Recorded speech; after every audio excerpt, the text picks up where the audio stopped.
episode here of the Spurs Rewind. I'm your host, Joe Garcia, and we're going to be joined by the lovely Vicky Vic. Vicky, how are you? I'm good. I'm good. Yeah, we're all recovering. We have been a little ill. We've been out Yeah.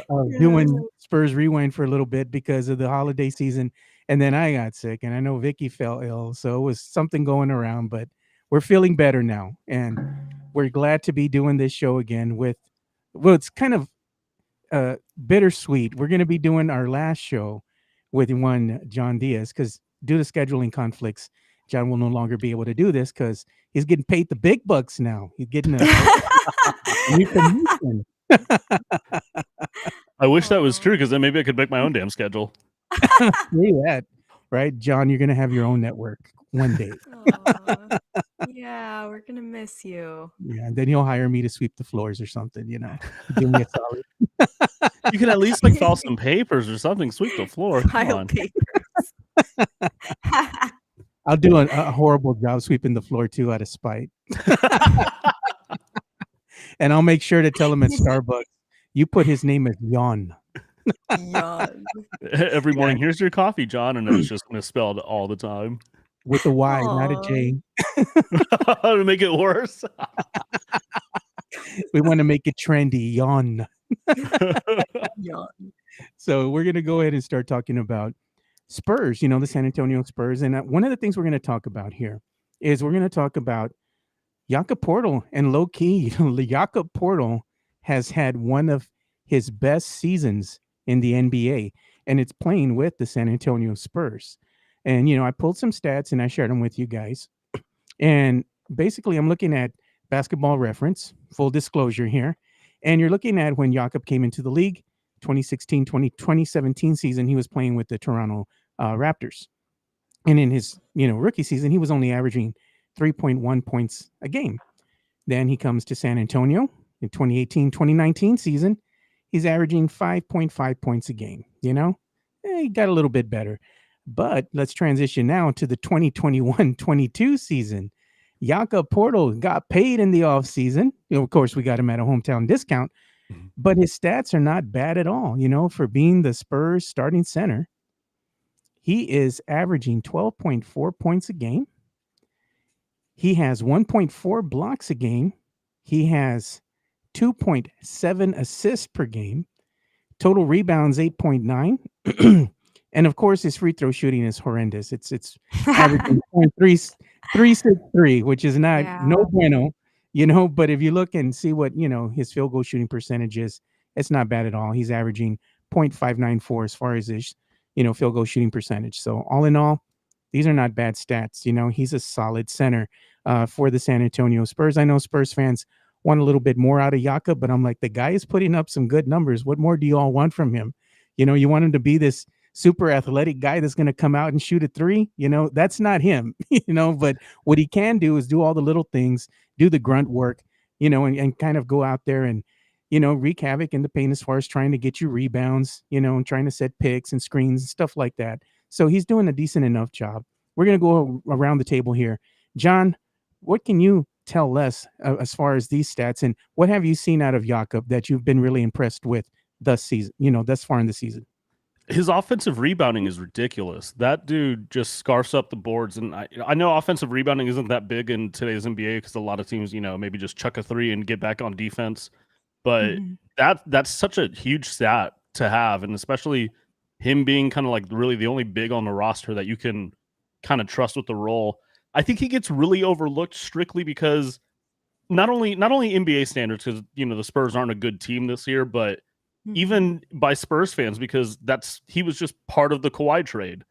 Everyone kind of focuses on DeMar, and then they really focused on Keldon once he had his little breakout. But Jakob is really transitioned to a really good piece, and that's someone who was behind Jonas Valanciunas in Toronto and is now becoming a Jonas Valanciunas. I think the only thing Jakob doesn't have is a three ball yet, and Mhm. who knows if that's ever going to come. I mean, he's at least extended his range a little bit, but if he could at least be a 60% free throw shooter, I think if that would be like the peak of his powers, a double guy with a decent free throw, I'd be happy with that. I'd be thrilled. Yeah, But well, just to let you know, John, he has not even attempted a three season. I mean, between him and Drew Eubanks, I'd just keep it as not shooting any threes. Let's just keep it at that. Yeah. Hey, Drew did work on his 3 in the off season, bro. Come on now. A difference maker. Absolute difference maker. When does Zach Collins come back? Yeah. Oh, we don't know I yet. saw that. Edward Nothing. Edward No Fowler. target. Yeah, he's watching us on YouTube right now. Thanks for watching, by the way. And he's just wanting to know any word on Zach Collins and when he's going to come back. We haven't heard anything from Coach Pop, and knowing how Coach Pop is, if you would like to guesstimate as to when he might come back, I would think that he would come back maybe sometime after the All-Star break. They're not going to rush him back. He's notoriously had tons of injuries. The Spurs gambled on him in order for them to kind of want to bring him back, and their gamble to pay off. He needs to be 100% healthy. The last thing you want to do is put somebody out there that is not 100% and prone to injuries and immediately gets hurt again. That would be catastrophic for the Spurs. I think they're kind of counting on Zach Collins to kind of be that insurance policy in case, they need to go ahead and use him, and they might have to use him rather, sooner than later, because COVID has been affecting everybody.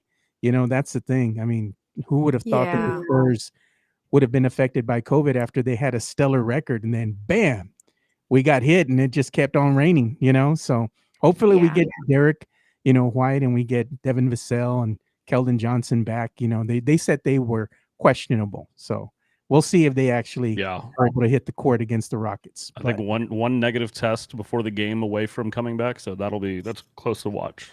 Yeah. So Vicky, what have you thought about Jakob Poeltl and his performance this season? His unexpected performance, should I say? I think it's been a pleasant surprise. I think he's been finishing so much better at the rim.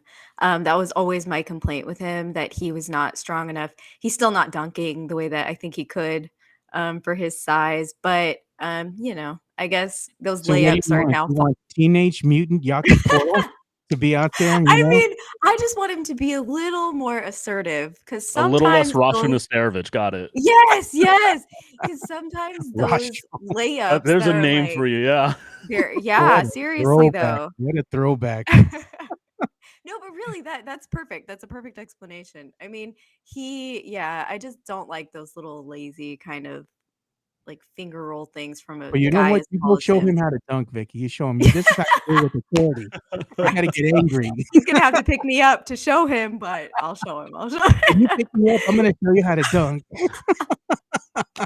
with my youth size Spurs jersey. Yeah. No, but he's been great. He's been amazing. I really like his passing. He's been passing a lot better, a lot more, finding guys, more efficiently than before. And yeah, the stats just, you mentioned them all. They show everything. The only thing, of course, is his free throws being so poor even compared to other years. I guess the thing is he's probably going to the line more often. But they're just, horrendous. If he could fix that, yeah, I think he would be really solid for the Spurs. He already is. I mean, he's, one of the most consistent guys out there and a reliable scorer. That he's going to get either close to or a double-double pretty much all the time. I think he's been the second most consistent Spur, just behind DeJounte. Yeah, I think so. For the whole season long, yes. You've had the bouts of Derek White being pretty consistent here and there, but I think, yeah, for sure, he's definitely been the second guy to DeJounte, and I think it's hopefully only going to get better. He's still kind of young, early-ish in his career. I think he could become a reliable center for the Spurs, and I think he is one of the truest centers in the league, really, if you look at it. He's one of the best and truest to the position, so the Spurs are really lucky with him. Well, Spurs fans would say he's close to being over the hill because he is 26 years of age. You know how woke Spurs Nation is, man. We're the sheep that blindly follow. So centers are hard to come by as it is. So he's good. He's good. Yeah, he is good. And the thing is the alternative could be much, much worse. There are worse centers out there that people have paid a ton of money for or overpaid for. We got him at a hometown discount. We got him at the Hill Country Fair price, you know? So that's saying something for San Antonio. Yes. But Yeah. moving on here, we're going to go ahead and transition about talking about the San Antonio Spurs. And yes, they had a horrendous road trip. They went 1 for 6. They didn't win, but it's because, they were laden with COVID related, you know, health and safety protocols that affect every team. And we had a lot of key players out. If these players had played, maybe the Spurs could have won. We don't really know. But we had a San Antonio Spurs team who had a lot of key players out, and they took the Brooklyn Nets into OT. And this was made possible by one key 3-pointer by one Josh Primo, which, by the way, the kid's looking pretty darn good. I wouldn't mind seeing him get some more minutes, but it is what it is. They'll probably send him back once everybody comes back healthy. But the kid was gracious enough to enjoy a little bit of playing time. So kudos to him.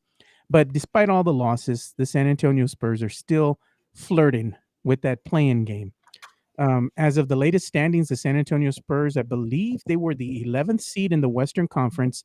They were, I think it was a half a game or a game behind the I think a Portland Trailblazers. game. Yeah. So that's not bad. Even though you're losing, the other teams in front of you are also losing as well because, again, everybody's getting affected by the COVID that's going around. So the good thing with the Spurs is if they can get everybody back and healthy, maybe they can go ahead and make a play for the playing game. They're still in the hunt. And everybody, that you look down the list, you go, I believe we even talked about this before. You're looking at 1 through 6, maybe 7. And then you have everybody else beyond that, and it's pretty tight. The teams are only separated by a couple games when you're going down really from 9, 10, and 11. It's a couple games there that they're separated by. So it's really anybody's game.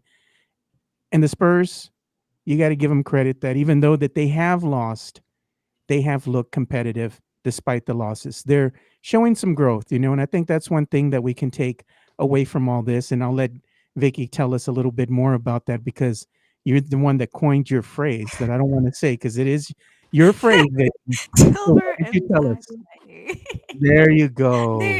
There is a bright side to this because I think that a month and a half ago maybe, or maybe like at the end of November, everything looked very grim and the Spurs didn't look great at all. And then they went on that one road trip that we were like, oh, they're gonna go 1-3 or whatever, and they just showed up and basically won out, and then had some little losses sprinkled in through the end of December before everything hit the fan with DeJounte and all the other guys.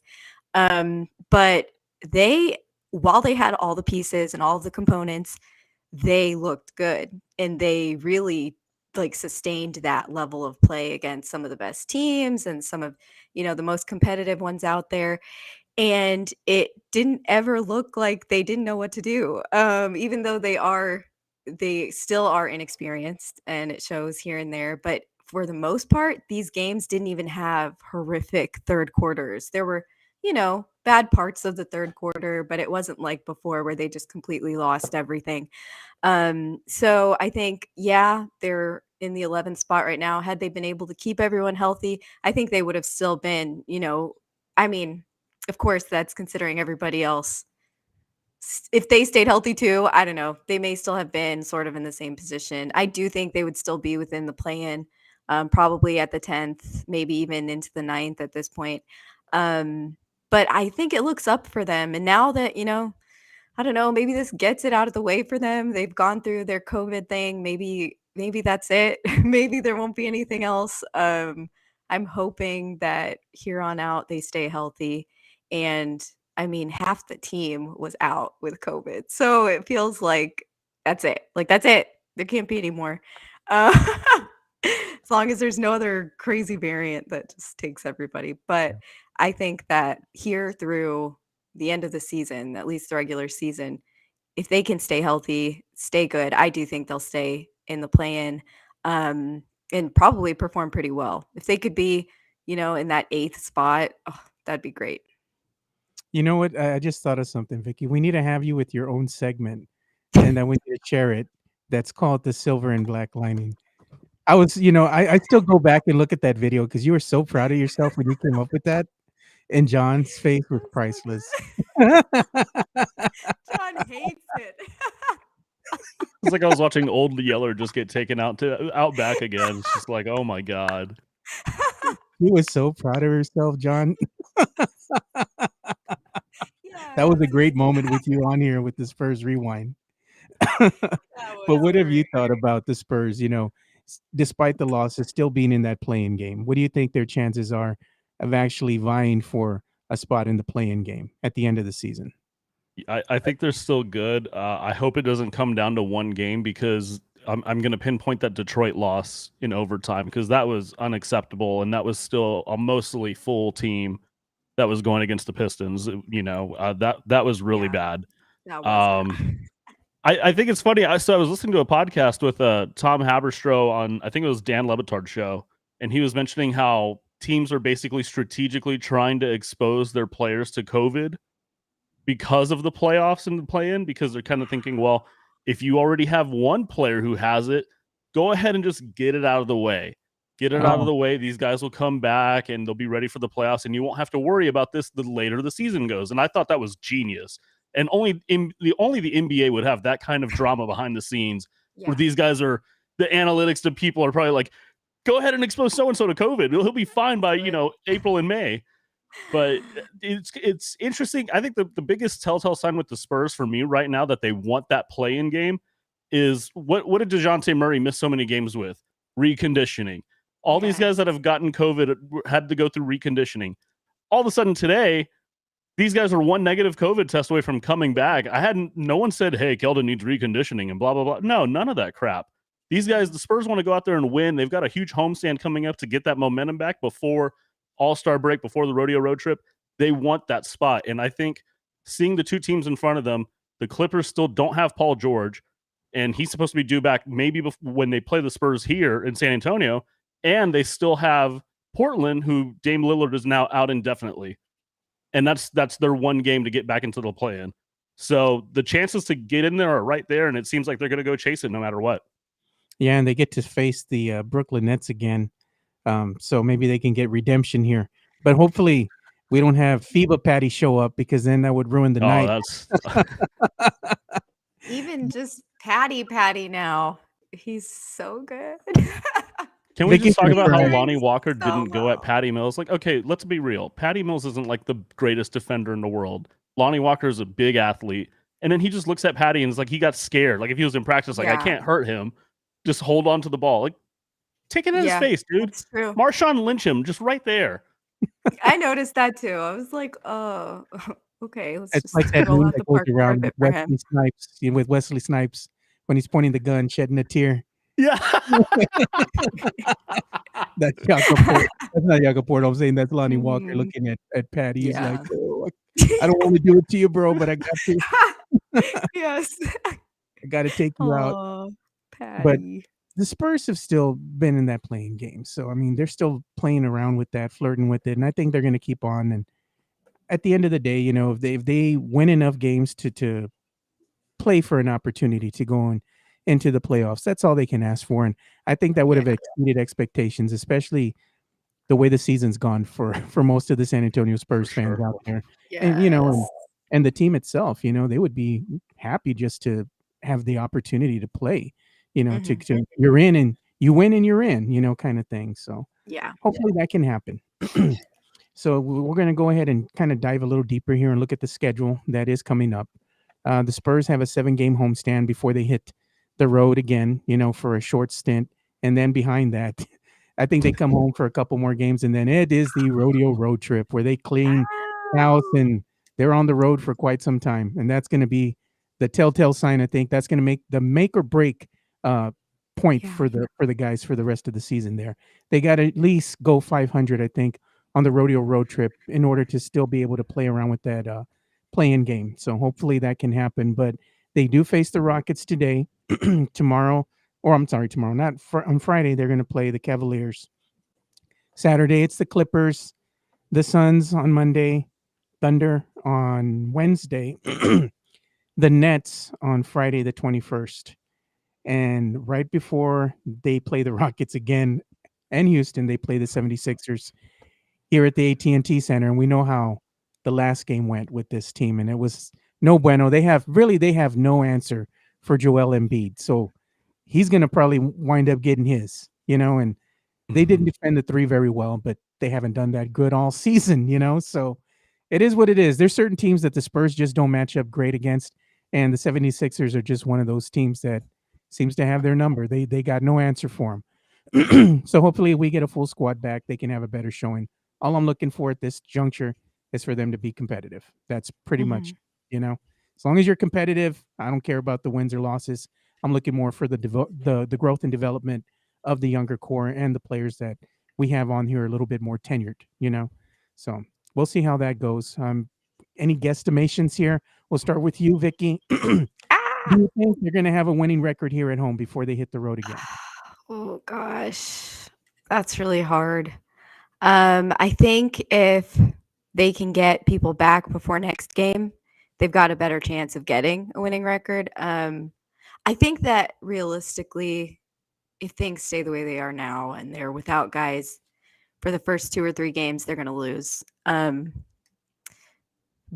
I think, sorry, something weird happened on my computer. But I think if they can get the guys back, I do think they could go at least 500 or well above 500 because I guess it's a 7-game homestand. At least I would say 4-3. And that's me being somewhat optimistic, but also I think it's kind of realistic to think that they could do that if they have all the guys back. And I think with the Rockets, they need a win no matter what, who's back or what. That's just got to be a win. On paper, yes, they should. On paper they should. Right. And the I Rockets think that taking that's hard. like They're they taking need hard. to, like they have to set that for themselves. They need to win, whether or not they have who they think they need. That's got to set the standard for the trip. And I mean, yeah, you're playing the worst team in the Western Conference. Like, you've got to do okay. If they can get a win and maybe a good win, get their momentum built and confidence up. Yeah, I think maybe I want to say realistically 4-3. We want to get a guaranteed win. We got to get Vicky out there to get on the kit. Every time she comes out, the Spurs get a win. So maybe, well, like I said, we'll start a GoFundMe so we can make it happen. John, what do you think? What are your guesstimations on the Spurs in this 7-game homestand? Do you think they're going to have a winning record after this? Are they going to be at 500? What is your assumption? I think if everything goes right, Vicky nailed it. 4-3. I think you beat Houston. You hope Paul George doesn't come back. You beat the Clippers. Cleveland's kind of reeling since they lost Ricky Rubio. And then I'm trying to think, what was the other game I missed that's coming up on this road trip? OKC. OKC. You have to beat OKC eventually. Yes. This rivalry between two developing teams is just, it's so much fun, but I feel like these guys just kind of don't play at their full potential against OKC. And the same thing with Memphis. I get Memphis is good. Yes. But those two teams, like, that's your division. Those guys get up for these games, and it feels like the Spurs don't. And that's really frustrating. And then, I mean, it looks from I was actually just checking Twitter while Vicky was talking. It looks like Devin Vassell and Keldon Johnson might play, according to Jeff McDonald. They went through warm-ups. Derek White's probably out. So you have to beat Houston now. I mean, it's even without those guys, you have to beat Houston. That team's imploding on itself with these guys fighting at halftime and leaving the locker room. Rockets are doing a tank job, John. Well, you would think so, but then they went on that winning streak where they were like a game behind the Spurs, and then now they're fighting in the locker room. Like, why don't you just leave Christian Wood in San Antonio, get him in the Spurs locker room, and then go ahead, just go back? I think the Rocket coach said, hey, guys, what are you all doing? We're trying to tank here. We're trying to tank here. Bring the effort, but we're trying to tank. And then they just said, okay, well, bleep you. I'm going to go drive through downtown. Make it within reason for the first half. But in the third quarter, you all just lay down and, don't even try. Well, we have some comments here. Our good friend Rudy Campos took over the show last week, and he says, "Welcome back, OG crew." He goes, "Sorry for hijacking the show last week. He's still doing community service for Project Source." Well, maybe if That's he had Michael's done a fault. better Oh. job, Mike wouldn't have put him on community service. Yup. I'm just playing. Rudy did a great job. Kudos to him and Rocky for filling in. We do have another comment here from Eric Pacina. He says, Jakob Poeltl having the best season, changed agents, time to let him walk. And we have DJ Genius here. He says, what do you think of DeJounte Murray's all-star chances? I actually like his chances. I think that he can still sneak in here. I believe I had talked to some people about this as well, and they were saying that DeJounte could get into the All-Star game by default because everybody's getting hit by COVID again. So Yeah. That's very I kind of true. I like his chances of being able to be voted into the NBA All-Star game. That would be big for DeJounte That would and be huge for the team. You know. And if it's like Monty Williams or Steve Kerr coaching the All-Star team, I'm sure they'll pick DJ. Yeah, Yeah. I think so. And The only thing is the guards on the West are just there's so many. There's so Yeah. many good guards, and it's like it just sucks. It really would you sucks. consider Russell Westbrook in that regard? Not Ooh. even with Russell Westbrook. I mean, no, not this season, no. But no, I mean, you've got all of those, and then if you're gonna you've got the young guys too that are, I think, seen as, I don't know, given more respect than DeJounte at this point, even though he's doing amazing. But like Shea Gilgeous-Alexander, the other one, what's his name? Jean Morant. I mean, you've got all those guys, like the Yeah. hyped up guys, and then of course, you're gonna being voted in. You're gonna have Curry and what's his name, Klay Doncic, Thompson. and They got Klay Thompson being voted yeah, in. now Klay He Thompson, just and came back. so it just sucks. He should be, because he's at the top of a lot of stats, top 5, everything, and he deserves to be. But we'll Yeah. see. Well, let's go ahead and talk about a topic here that John had brought up before we came out on the show. And that was a tweet that you saw by Bobby Marks. Why don't you tell us a little bit more about that, John? Yeah, Bobby Marks did his little what I call it clickbait, because he does the whole all 30 teams are doing their trade talk and trade targets. It's nothing that we don't already know, but at least Bobby Marks plays into it, and he's not like Brian Windhorst complaining about it on his podcast that, oh, you're gonna hear all this trade talk the next couple of weeks and it's a pain. And like, just do your job, dude. Just Yeah. entertain me for 45 minutes. I'm driving. Like, come on. I gotta just talk for 45 minutes. But yeah, apparently they keep kind of pegging Thaddeus Young as like the Spurs trade target of who they're going to try to get rid of. His expiring contract's $14.2 million. And I completely forgot about this. He made the comment that the Spurs' last trade was Marquise Chris last year, who the Spurs ended up waiving. But again, I think it's just it's pretty obvious the Spurs want to move him. He's not playing. They want to keep him healthy so that way they don't have to worry about him getting injured. But I still don't see it. I still think he gets bought out. I think the Spurs are gonna just be really greedy with his asking price. And someone had mentioned, I think he mentioned Phoenix in the article, but Phoenix also just signed Bismack Biyombo for the rest of the season. So I know the skill set is kind of similar with both of them. Obviously, Thaddeus is a way better player, but again, it's just kind of like what is Phoenix going to send back salary wise to even match that trade? Right.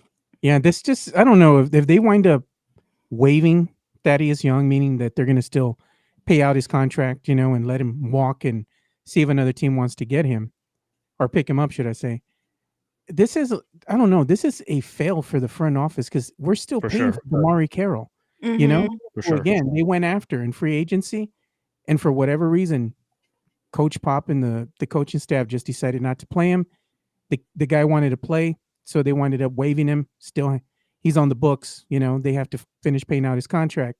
This would be a fail again. I mean, why are we doing this? Getting players, we're waiving them, and we're still left with their contract on the books, which at the end of the day, it's going to affect what you can do in free agency because you're still having to pay somebody, and you could have used that money to maybe sweeten the deal a little bit. Right. It might not be much, but at the end of the day, I mean, money's money. So to me, that would just signal to me that the Pop in the front office, are making some questionable decisions. I mean, you got to look at that and you got to hold them accountable. Let's go ahead and see what Rudy says here. Rudy Campos says, Biyombo signing made me question if they're looking to move Ayton because Because he goes, because that was a surprising long-term signing for the Spurs. Well, we'll just have to see how it all pans out at the end of the day. But I just don't see the Spurs, just like John said, doing anything as far as trades go. Oh. I think they're just gonna again be the same boring Spurs, that make no trades, and much to the dismay of many of the fans, they're begging for them to do something, but maybe they just want to hang tight, because they just don't want to be left on the books again with having to pay salary, or have to pick up somebody's salary. And then if that's the move, if they wind up waiving Thaddeus Young, then you're left on the books having to pay the rest of his salary as well. So that's a massive fail, on the front office part. So what do you think, Vicky? Do you think they make the trade or no? No, I don't see it happening, and I honestly don't see any way that the Spurs come out of this, like, in a positive or winning from it. I think it was always kind of I don't really know what their thought process was to begin with. If they really didn't think they were gonna play him, I don't know what they were thinking. I mean, it doesn't seem like it was really well thought out, unless they figured maybe he could be a piece, and then at some point they just decided to go a different way with the whole buildup of the team. But it still seems like they should have done something. If they were going to make a trade, something would have happened early, way back. I don't see a trade happening. My biggest Sadly. thing is, if you're going to trade Thaddeus Young, at the very least, get some second round picks for the guy. Get something, because that holds value, especially in this year's draft. You can go ahead and in the second round, you can actually feel the need for certain positions because you have that liberty. Yes. Versus going in the first round and you're going to go ahead and draft the best available player. Yeah. So I mean, you can get a little bit intricate with it and be a little bit more savvy with it. But the thing is, the Spurs just seem like they're afraid of the gamble. They did gamble with Zach Collins, by getting him in the free agency in the offseason. But when it comes to making some sexy moves out there, when it comes to drafting, that's where they're lacking. You have to actually be aggressive and make some moves, and getting second round picks isn't necessarily a bad thing. That's just my opinion. I mean, John, what do you think? I mean, to add to that, obviously Thaddeus Young probably wasn't in the trade plans to begin with. It seems like from all the rumors that we've read, it seems like something happened with Lauri Markkanen that broke down in the trade talks, and the Spurs just said, look, we already did a solid with DeMar. Russ already went to LA. Take DeMar, just bring back whatever salary relief you can. And now Thaddeus Young is in that kind of limbo. That's not his own fault. But what I don't like is, like what you said, is like, if you waive Thaddeus Young, I get why, because you probably value him more than any other team is going to. But you're also telling the fan base, we prefer to pay out $14 million for this entire season and not even get 58th overall pick back from Phoenix. That doesn't make any sense. And if I'm Phoenix, like, okay, you signed Biyombo for the rest of the season, but what the hell has Bismack Biyombo shown you on a 10-day that Thaddeus Young can't do? And if Saric and Jalen Smith and like Rudy said, like they've already had issues trying to like re-sign Ayton long term. So your backup is JaVale McGee, and then what? Like Thaddeus Young is a perfect fit. So if you're not going to use Saric and you want some more veteran leadership, there's your trade. But I don't know why the Spurs, if the Spurs want to come back and say, well, we don't want Saric because he's going to hinder Jock Landale's development. Okay, so then what are you trying to do at power forward? What are you trying to solve? Like if Jock Landale's development is what you're worried about, why the hell did you throw so much money at Zach Collins? Is Zach Collins going to be playing the 5? Okay, so then you're going to get rid of Drew Eubanks. And then you got to hope that he has minutes behind Poeltl. It doesn't make any sense. It's too many mediocre players on that back end of the bench, and you have no assets to reacquire and maybe try to refill that back of the bench. Yeah, they're left in that NBA purgatory that I like to call it. Sadly. And unfortunately, sadly it's due to poor decision making. At some point you have to take a gamble, and you're gonna have to let some of these players go in order for the team to get better. Now, which players, we have no idea.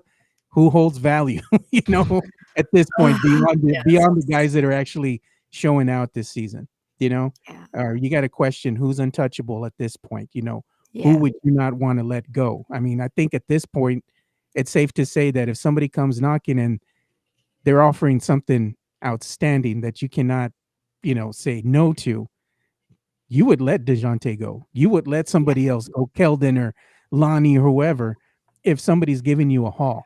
You'd have to pull the trigger on that. But that the thing is that we don't have very attractive assets. We might have one or two here, but they're not willing to really pay what they're worth. And I think that's the thing that has gotten the Spurs into trouble, is that they settle a lot instead of trying to take the deals that were offered that made sense. I think with DeMar DeRozan, they just went ahead and took the deal. Hey, this makes sense. This is where he wants to go. Let's just go ahead and do him a solid. Thank you for being here with the San Antonio Spurs. We're going to go ahead and trade him to a team that he wants to go and play for. And this is what we got in return. But the players that you traded for him, one of them sitting up there on the bench, the other one you went ahead and waived. And what do you have at the end of the day? Nothing to show for it. That's a bad decision. And hope a draft pick pans out. That's going to be really high anyway, because Chicago's good. Yeah, exactly, man. We need, somebody said it here. I like that mentality. We need a Sam Presti. He's gonna go out there and get a butt ton of picks. This guy Presti, man, he has like picks to spare, dude. Like right now, it's like it's not even funny. Dude, he's just warming up. Just wait a couple more weeks. He's just playing with picks like a deck of cards. What do you all want? What do you got? What do you got for me? Oh, and Rudy put another comment here. Let's go ahead and read it. He says, there isn't a team out there who needs Thad Young right now. GMs are smarter these days, except for the Spurs, and no ahead of time which players will be released or bought out. Thad will be waived more than likely, and that's a sad scenario that we're facing. Yeah. We're not happy with it, but it is what it is. History is right there. Yeah. Stop making bad trades. That's the thing. Quit with the good old boy mentality. It's a business. NBA is a business. And sometimes you have to be cutthroat. It's nothing personal. At the end of the day, you got to do what's good for the future of the team moving forward. And that's the thing that I think Spurs fans are kind of a little bit perturbed about, and they get upset about, is that they don't see the team moving forward enough. They don't see enough progress going on.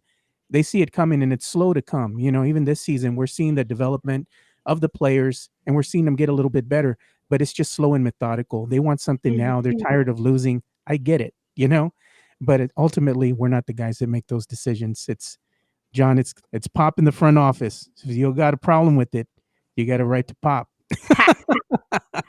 I've been look. I love Pop, and the day that he starts making something questionable happen, I think they're going to do like what the Celtics did. It's like just take the keys away from Red Auerbach. You're going to just take the keys away from Pop. But man, Brian Wright, I'm not the biggest fan, and I know RC's got CEO duties and Pop is head coaching. So if Brian Wright is really, I know they have input, but if Brian Wright's really making the final decisions, I have so many questions. Me too. And it's like, are you getting like a kickback when they waive all these guys and Peter Holt Jr. or whatever his name is still paying these dudes out? Like, come on, man. What's going on? Why are we just throwing away millions of dollars at these players to say, hey, thank you, bye? You couldn't get a pick for them?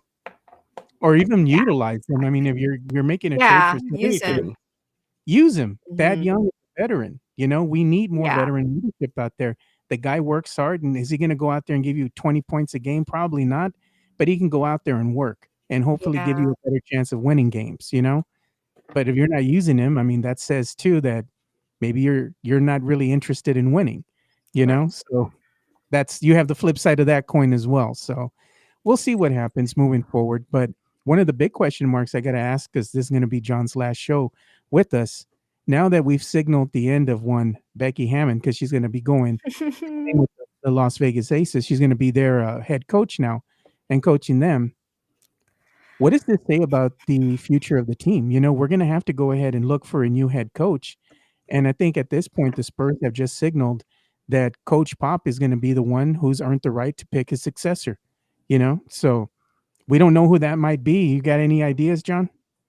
Honestly, no. But I've said this on Twitter, and I think one of the few people that gave me kickback was Jonas Clark, and I wanted to really just rib Jonas hard, and I was like, I'll just let it go. Like, I know Jonas is smart, but I was really upset with his little just trying to kick back at me on there, and I was like, look, Pop is going to stay as long as he wants. And I think the biggest thing with Pop is he probably would have retired already if his wife didn't pass away. Because now he probably sees this as, I get to be around these guys every single day. I get to do this every single day. This is awesome. This is my family. This keeps me busy, entertained. Like he may act like he doesn't like coaching and likes to yell at these guys and stuff and just wants to sit on a beach drinking wine all day, but he loves this stuff. Let's be real. Yeah, he loves the game. And yeah, and once he's ready to call it quits, the Spurs are still going to be able to say, look, your job security here, we've got everything lined up for you. You've got a roster lined up. You don't have to worry about getting fired here in a season like a Luke Walton or any of these other guys that take these jobs with these awful organizations. It's still San Antonio. Pop is still going to be involved in some sort of way. RC's still here. For sure. They're going to be able to go point at someone and say, do you want to take this team? Do you want to take the reins over? Have however long you want? Just like Boston did with Danny Ainge when they took Brad Stevens and then they moved Brad Stevens to the front office and they hired Ime. The Spurs are going to be able to do the exact same thing. I don't care what the market size is. I don't care how bad or good the team is. The Spurs are going to do the exact same thing. And anyone who says different is fooling themselves. That's my hottest take. Don't be dumb. Like the Spurs are going to be able to do it. Stop. No, I completely agree. I think that I don't know. I mean, I thought he was going to be done after this season for a little bit. I don't know now. Kind of looks like I think the exact same thing that John said. Question to you, Vicky. Do you want him to be done after this season? I don't know. I mean, we put her in the hot seat, John, just for you. I know. Honestly, I still appreciate him as a coach. I think there are things, honestly, there are things Pop has done always, even when he was the best coach in the league. I mean, he still is, but when he was coaching the best team in the league, I think that there were things he did that I would be like, that's a weird choice. Why are you doing this? Why is this happening? It would work out for him. It hasn't worked out the last, 5 years, whatever it's been, feels like forever. But he's starting to build a team out of these guys that were nothing prospects, like nobody thought anything of this team. And he's starting to be able to show that these guys can do it too. Is it his coaching completely? I don't know. I mean, maybe. They all respect him. All of the team. I mean, all of the players he's had have always respected him. I think I would be in favor of him staying. If he does leave, I think that the Spurs would probably go there. I don't know that they'll necessarily go from within. Like, I think Pop will stay somehow involved and he'll be involved in the selection. But I think they'll open it up to, other people, other coaches, assistants from around the league. And, who knows, maybe somebody who was once on the Spurs coaching staff will come back. Coach Manu? That would be awesome. He just doesn't have any coaching experience yet. People don't realize the pool is so big too. Like Vicky's saying, imagine all the people that the Spurs have brought in through summer league and have vetted. Right. That are and Matt Nielsen was summer league, went to start coaching Australia, came back and did Austin. Now he's on the bench. They have so many people they can just go to and say, take over. It's yours. Exactly. So I'm not worried about who's going to coach going forward. I think if Pop stays, it'll be cool. I don't think he's the reason for all of their shortfalls. Not at all. I don't think he's, hindering them. I really don't. I think he's doing a great job with this team. And sometimes he's frustrating. But, it would be cool to have a Torrey Messina back. Oh, that would be awesome. But so bring back his buddy with them. What was his name? The one that Bellinelli. Marco Bellinelli. He can stay gone. Yes. All right. So as we start bringing the show to an end here, I got a cool idea for Vicky, John. I got to tell you, I think she should change her Twitter handle and keep telling her to @Vicky Hammond. I mean, how cool would that be? Vicky Hammond. I'm afraid to lose Vicky Vicks, and then I lose it. I got to create another one. Let Vicky Hammond be your burner account. A burner. Well, now you told everyone, so I know. Just put Vicky Vicks number 2 or something, number 3. Yeah, true. You could do something like that. That would be pretty dope. I'd like that hash. I like that. @Vicky Hammond. So we got to do that. But John, as you go ahead and leave us here, we'll go ahead and put up one more time where they can follow you on the Oh, Twitters. You can follow John at we can John see Diaz. So it's it. kind of right on the left side there. You want to try I that was again, holding- Vicky? I know. I'm like, Vicky, what are you doing? This thing is like flipped. So when she's like, I was it's pointing to over here, up there, down here. yeah. Vicky's so Oh, confused. It's okay, Vicky. yes. Yes. And Vicky, we're going to show them where they can follow you on social Yes, media. I'll So get it here we right go. this You ready? time. There you go. It's right on the left side. Yeah, she had to think about it for a minute. You saw that, right? Your other left. Your other left. Wait, is that coming out right? She's pointing with her right hand to the bottom of the screen. We need to have a post-game show now, and it's going to be like a players-only meeting, and it's just like, Vicky, what are we doing? Yes. You can follow I'm Vicky so at sorry, y'all. Vicky Vix, as you can see there. And you can also follow me at Two Shots Podcast. And as you can see, it's right there on the bottom left-hand corner of the screen. So, thank you, John, for coming on and making Spurs Rewind fun. And you were here to witness the Spurs silver lining acronym. The peaks and the valleys. Silver and black. And the Yeah. valleys, Oh, man. that's a good one. Oh, no. See, we gave her more fire here. Your parting gift, John. Why? I'm just imagining Micah sitting in his office right now, just like with like a little bit of whiskey and a cigar, and just wondering, what the hell did I do? We should just let Vicky take over the show and rename it. Oh, don't look at her plotting the Spurs silver lining. Yes. And she's gonna have her Silver and black cats. peaks and Her co-hosts valleys. are gonna be cats dressed in Spurs jerseys, dude. Cats, dogs. She's gonna ask you serious questions. And what do you think of this? Meow. The Snapchat filter of the dogs, Or they'll start fighting with her or something crazy happen. Then now that would be entertaining. Yes. But thanks for putting up with us, John, and all our craziness. Yeah. Always. But unfortunately, due to scheduling conflicts, we're not going to be able to have him here anymore. But we're not saying goodbye to him. He's still part of Project Spurs. Always. Yeah. My contract is signed in blood. Yeah, there it is. But, we had to take your soul in order to, make you part of Project Spurs. Exactly. I need to get your address once we get off here so I can send you some big rojo. Yeah, merch. Oh, dude. Oh, I thought you were Yes. All right. So for Vicky Vic and John Diaz, I'm Joe Garcia. Thank you guys for watching another episode of the Spurs Rewind. And like we always say, spread the love, stop the hate, be kind. We're out. Peace.